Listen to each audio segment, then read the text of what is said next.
പറഞ്ഞുകൊണ്ടാ, ഞാൻ വ്യക്തമായി കേട്ടില്ല, പേപ്പറിലൊന്നും വരില്ല ചില കാര്യങ്ങൾ. എന്തേന്ന്, അവന്റെ ഒരു സുഹൃത്ത് ഗൾഫിലാ, 10 കൊല്ലായി ഗൾഫിലാ. എല്ലാ 2 മാസം കൂടുമ്പോൾ നാട്ടിൽ വരും. പെണ്ണ് കെട്ടിയിട്ടില്ല. സുമുഖനും സുന്ദരനുമായൊരു ചെറുപ്പക്കാരൻ, വിവരം വിദ്യാഭ്യാസമുള്ള നല്ല തറവാടിത്തുള്ള ഒരു കുടുംബം, അവനൊരു പെണ്ണ് വേണം. ഓനെ പല പ്രാവശ്യം വന്നു അന്വേഷിച്ചിട്ടും കിട്ടാത്തത് എന്തുകൊണ്ടാണ്? 1 മാസം ലീവുള്ളൂ. അത്തരം ഒരു പെൺകുട്ടിനെ വേണം. അങ്ങനെ 5ാമത്തെ വരവിൽ അവന് കിട്ടി, ഒരു സുന്ദരിയായ ഒരു പെണ്ണിനെ അവന് കിട്ടി. അവൻ കല്യാണം കഴിച്ചു. ആളുകൾ പറയാൻ തുടങ്ങി, എന്തൊരു ചേർച്ച. അസൂയക്കാർ ഒരുപാട് പറയാൻ തുടങ്ങി, നീ ഭാഗ്യവാനാണോ, അങ്ങനെയാണ് ഇങ്ങനെയാണ്. അവരൊരു മാസം അടിച്ചു പൊളിച്ച് ജീവിച്ചു. അവൻ ഗൾഫിലേക്ക് തിരിച്ചു പോവുക. ഇവളെ കൊണ്ടുപോകാൻ ഇപ്പൊ പറ്റുന്നില്ല, കാരണം വിസയൊക്കെ ഉണ്ടാക്കി ഒരുപാട് പ്രയാസങ്ങളുണ്ട്. അടുത്ത പ്രാവശ്യം പറ്റും. ഇവൻ പോകുന്ന സമയത്ത് എന്ത് ചെയ്തു?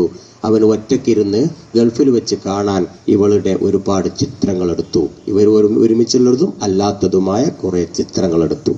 അവന്റെ സ്വന്തം മൊബൈലിൽ അത് പകർത്തി അവൻ സ്വകാര്യമായി അത് സൂക്ഷിച്ചു. അവന് നേരെ ഗൾഫിലേക്ക് പോയി. തന്റെ സുഹൃത്തുക്കൾ കാത്തിരിക്കുകയാണ് ഭാര്യയുടെ സമ്മാനങ്ങളുമായി. എന്ത് സമ്മാനം? അവനുണ്ടാക്കിയ പലഹാരങ്ങൾ. അങ്ങനെ സാധാരണ ഗൾഫിലൊക്കെ പോകുമ്പോൾ ഭാര്യ ഉണ്ടാക്കിയ പലഹാരം കൊണ്ടുപോകും. ഞാനൊരു 5-8 കൊല്ലം ഗൾഫിൽ ജോലി ചെയ്താണ്. ആ പലഹാരപ്പൊതിയും കാത്ത് തന്നെ 4-5 സഹോദരങ്ങൾ തന്റെ റൂമിലേക്ക് എത്തി.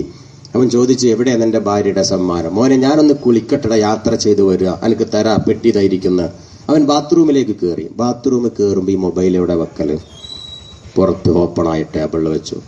അവൻ ബാത്റൂമിൽ കയറി കുളിച്ചുകൊണ്ടിരിക്കുമ്പം ഈ സഹോദരങ്ങൾ ആ ഫോൺ എടുത്തു. സ്വാഭാവികമാണ്, സുഹൃത്തുക്കൾ ചിലപ്പം ഫോണൊക്കെ എടുക്കാൻ സാധ്യതയുണ്ട്, എടുക്കും. എന്നിട്ട് ഓരോ മെനുവിലൂടെ ഒന്ന് കണ്ണോടിച്ചപ്പം അതാ കാണുന്നു പല ചിത്രങ്ങളും. അവർ ഞെട്ടിത്തെരിച്ചു പോയി. ഭാര്യയെ ഇവർക്ക് അറിഞ്ഞുകൂടാ. ഒരിക്കലും ഇവൻ സ്വന്തം ഭാര്യയുടെ ഫോട്ടോ ഇങ്ങനെ എടുക്കില്ല എന്ന് തെറ്റിദ്ധരിച്ച് ഇവർ ഇത് ഏതോ കാമുകിയോ മതിൽ ചാടിയതായിരിക്കും എന്റെ സുഹൃത്ത് എന്ന് മനസ്സിലാക്കി കേസിന്റെ ലൈന് പോയത്. പിന്നെ അങ്ങനെയാ, അതെടുത്തു അവരങ്ങ് ഷെയർ ചെയ്തു. ഓരോ വ്യക്തിക്കും പല ആളുകൾക്കും അത് അയച്ചു കൊടുത്തു. 1 മിനിറ്റ് കൊണ്ട് 10 കോടിയിലധികം ആളുകളുടെ കയ്യിലേക്ക് അത് എത്തുമെന്ന് നേരത്തെ പറഞ്ഞു വെച്ചിട്ടുണ്ടല്ലോ. ഇനി അത് ആവർത്തിക്കേണ്ട ആവശ്യമില്ല, തീർന്നില്ല. അതിന്റെ ഒരു കോപ്പി ഈ പെൺകുട്ടിയുടെ ആങ്ങളയുടെ കയ്യിലും ബ്രദറിന്റെ കയ്യിലും വന്നു. കിട്ടിയ ഉടനെ തന്നെ ആ ബ്രദർ നേരെ അളിയനെ വിളിക്കുക, അളിയ, ഞാൻ എന്താ ഈ കാണുന്നത്? എന്ത് പോക്കിരിത്തരമാണോ താൻ ഈ ചെയ്തിട്ടുള്ളത് എന്ന് പറഞ്ഞ് വിളിച്ചപ്പം ബാത്റൂമിൽ നിന്നും ഇറങ്ങി വന്ന ആദ്യമായി ഫോണെടുത്ത് ചെവിയിൽ വെച്ച കേൾക്കുമ്പോ ഇതാ കേൾക്കുന്നത്. അവൻ ഞെട്ടിത്തെരിച്ചു പോയി. എങ്ങനെ ഇത് പോയി? ഈ സുഹൃത്തുക്കളാണെന്നത് പോലും അവൻ അറിഞ്ഞില്ല. അവൻ ബോധം നഷ്ടപ്പെട്ട് തറയിൽ വീണപ്പോൾ അവർ അടുക്കളയിൽ പോയി പച്ചവെള്ളം എടുത്ത് ഇവന് കൊടുത്തിട്ട് പറയും, സഹോദരൻ നീ മിണ്ടാതിരിക്കുക, സമാധാനപ്പെടുക, എന്താ എന്റെ പ്രശ്നം? മിണ്ടുന്നില്ല, നാക്ക് പുറത്തേക്ക് വരുന്നില്ല, കയ്യും കാലും മറിച്ചുപോയി. അങ്ങനെ ഇരിക്കുകയാണ് അവൻ. ആ സമയത്ത് അതാ മറ്റൊരു കോള്, പ്രിയപ്പെട്ട പിതാവിന്റെ കോള് വരുന്നു. ഈ പയ്യന്റെ വാപ്പയുടെ കോള് വരുന്നു. ആ കോള് സഹിച്ചുകൊണ്ട് പിടിച്ചു നിന്നുകൊണ്ട് ചെവിയിൽ വെച്ച് ഹലോ എന്ന് പറഞ്ഞതും കേട്ട വാർത്ത, മോനെ എന്റെ ഭാര്യ ഇന്ന് തൂങ്ങി മരിച്ചോടാ. കാരണം പെണ്ണിന്റെ ഫോണിലേക്കും അതിന്റെ ഒരു കോപ്പി വന്നത്രേ. ഒരൊറ്റ മിനിറ്റ് കൊണ്ട് 10 കോടിയിലധികം ചിത്രങ്ങൾ പ്രചരിപ്പിക്കാൻ ഇന്ന് വാട്സപ്പിലൂടെ, ഫേസ്ബുക്കിലൂടെ, ഇന്റർനെറ്റിലൂടെ, യൂട്യൂബിലൂടെ സാധിക്കുമെന്ന സാങ്കേതിക വിദ്യ എന്തേ അവരാരും മറന്നുപോയോ?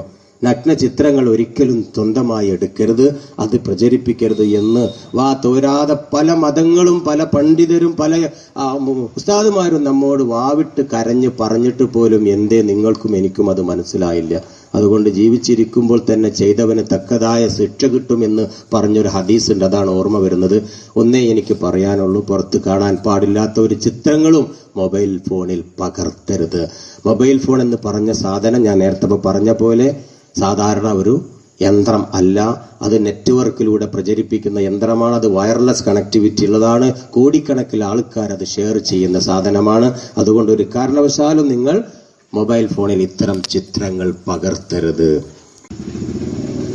ഇന്റർനെറ്റിലൂടെ ഷെയർ ചെയ്യുന്ന ഒരു മെസ്സേജ് 1 കോടി ആളുകളെടുത്ത് എത്താൻ 1 മിനിറ്റ് മതി. നല്ലതാണെങ്കിലും തിന്മയാണെങ്കിലും നന്മയാണെങ്കിലും. എന്താണ്? ഒരൊറ്റ മെസ്സേജ്, ഒരു പോസ്റ്റർ, ഒരു സന്ദേശം, ഒരു വീഡിയോ, ഒരു സ്റ്റിൽ ചിത്രം നല്ലതാണെങ്കിൽ, അത് ആളുകൾക്ക് ഇഷ്ടമുള്ളതാണെങ്കിൽ, ആളുകൾക്ക് ഇഷ്ടം കാണാനേ, അതുമല്ല പൊതുജനങ്ങൾക്ക് കാണുന്ന ഇഷ്ടമാണെങ്കിൽ അത് എത്ര ആകും? 1 കോടി. അതൊരു വീഡിയോ ആണെങ്കിൽ 10 കോടി വരെ പോയേക്കാം. ഒരു വീഡിയോ ചിത്രം. ആ വീഡിയോ ഏതാണെന്ന് നിങ്ങൾ ഊഹിക്കുക, ചിന്തിക്കുക. പച്ച മലയാളത്തിൽ പറഞ്ഞാൽ നീല ചിത്രങ്ങൾ.